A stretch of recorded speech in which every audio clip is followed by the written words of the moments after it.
Hello, Kathy. My name is Whitney Hauser, and this is in response to your case study number 2, a study on etiquette. And this is actually the same case study that I was assigned, so I thought that it would be interesting to see a different perspective and how someone else analyzed the same case study. I noticed a lot of differences, actually. I was expecting our analysis to be more similar, but they were actually a lot more different than I expected.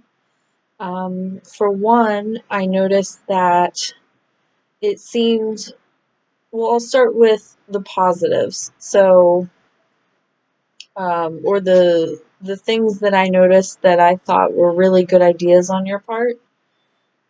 So the idea that you had about the teacher sort of standing in front of the class and sort of making the mistakes and attracting the attention of the guest speaker, the etiquette teacher, and sort of asking why and calling attention to the details and saying, why is this embarrassing?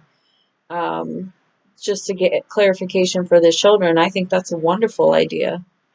One of the big differences I noticed between our analysis is that it seemed as though, I guess, how do I word this? I was placing the burden of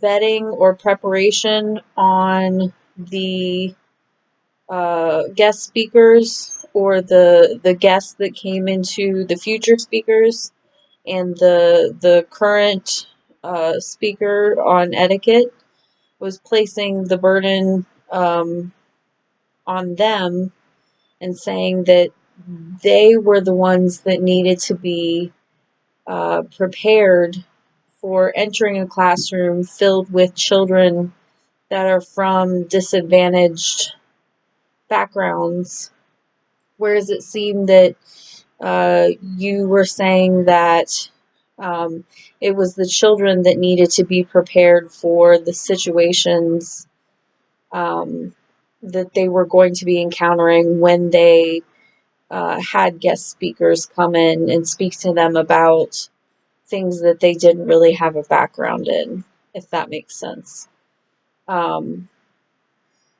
So it was a difference that I noticed that really stood out to me. And I was wondering why you felt that the burden should be placed on the children, why the children should be forced to change or comply, I guess.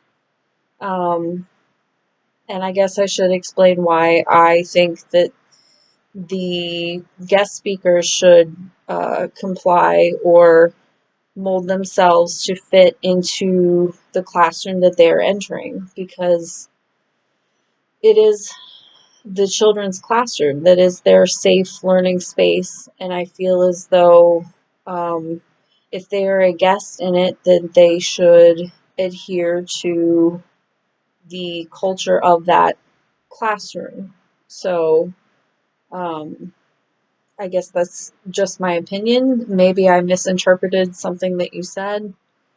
Something else that I noticed was placing a really big emphasis on the fancy dinner, having a fancy dinner as a reward at the end. Just seems, I think it is a good idea, and I think that it is well intentioned, but there's a part of me, probably the part of me that grew up that's like the little girl that said that the people were being snotty or snooty, who says that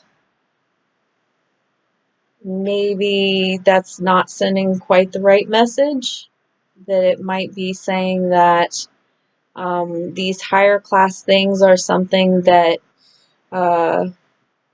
other people have and other people have worked hard to earn, and that's not always necessarily the case. Not everyone works hard for their class or their status or their money. And it's not necessarily better than a lower class or a lower class restaurant experience. Um, that could just be my bias. I think that it probably is a lot of my bias. Um, but there's a part of me that doesn't want to impart that message onto the children. Um, so I don't know, but it's a good idea. It's something for the children to work towards, and I think it's something that they could actually get excited about. So I think it's something really good to consider.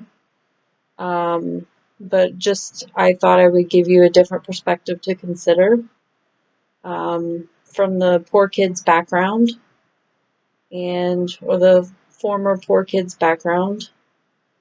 And I really appreciate your response, and thank you.